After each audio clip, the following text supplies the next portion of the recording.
Hi guys, welcome back to Flora Fun and Food. My name is Lauren, and if you can't tell, I just had shoulder surgery on Monday. Today is Friday, and I'm finally kind of feeling like getting up and around. My mom has cooked and done pretty much everything around my house all week, so I'm finally feeling like I can, cook. So we're gonna make smothered pork chops from the Meal Lime app that my husband and I really like, with just a few of my own tweaks. So let me show you how I'm gonna do it. Along with our pork chops, I'm gonna make some Brussels sprouts.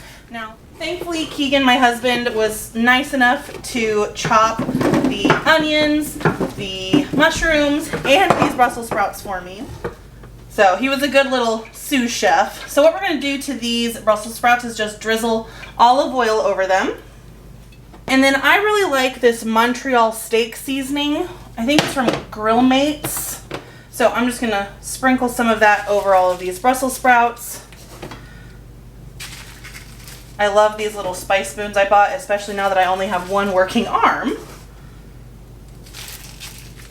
And then we're just gonna pop those into a 400-degree oven and get those started while we get our pork chops going. To a bowl, we added a half a cup of all-purpose flour. And then we're going to do about a half a teaspoon of salt, a half a teaspoon of black pepper, a half a teaspoon of garlic powder, and a half a teaspoon of chili powder.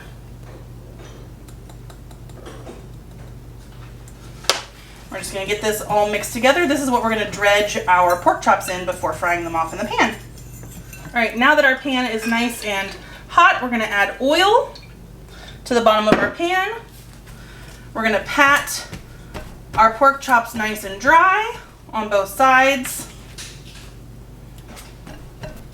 Dredge them in flour on both sides and put them in our pan.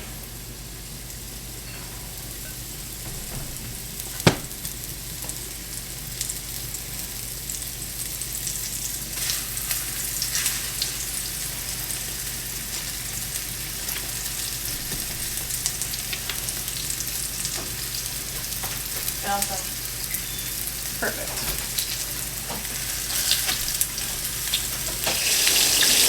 So we're just gonna brown these on both sides for a couple of minutes. We don't want to cook them all the way through yet because they are gonna go back into our pan after we add our onions and other things like that. Alright, so we're gonna remove our pork chops now that they are nice and browned on both sides. And we're gonna add in our onions with a little bit more oil. So this is the equivalent of 4 thinly sliced onions, because the original recipe calls for just 4 pork chops and I have 6, so I just wanted to add a few more onions to make sure I had plenty of veggie to go with it.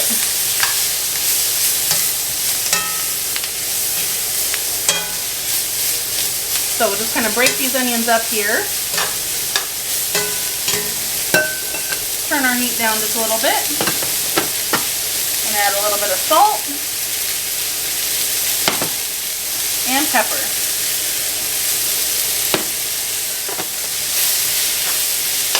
We're going to cook these for probably 10-15 minutes until they get nice and kind of translucent.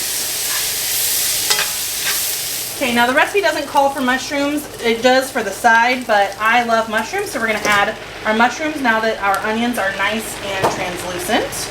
We're also going to add in some garlic.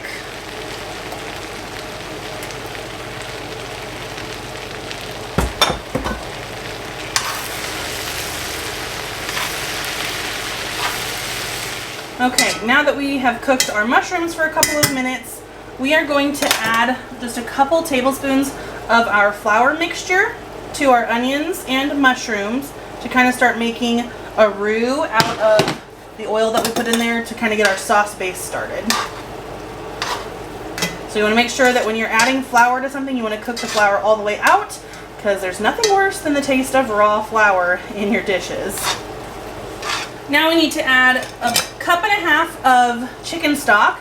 Now I don't have any right now, so I'm adding a cup and a half of water and about a tablespoon of chicken bouillon. And then we're also going to add half of a cup of heavy cream.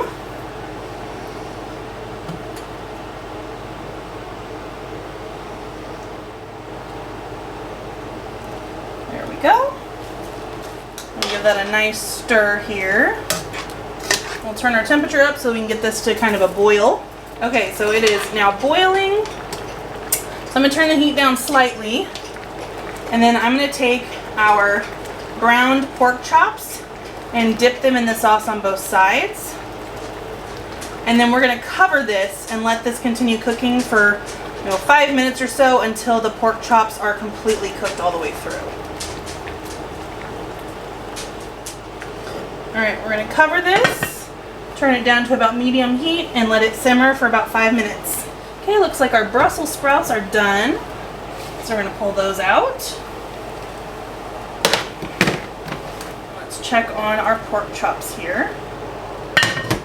Now pork should be at 145 degrees Fahrenheit to be considered safe. This one's at 102. The bottom ones are around 120. So we still have a few minutes to go. Alright, I believe these should be done now, so we'll give them one good last temperature check. Yep, they are at 145, 147, so yeah, these are good to go. So we'll turn our burner off,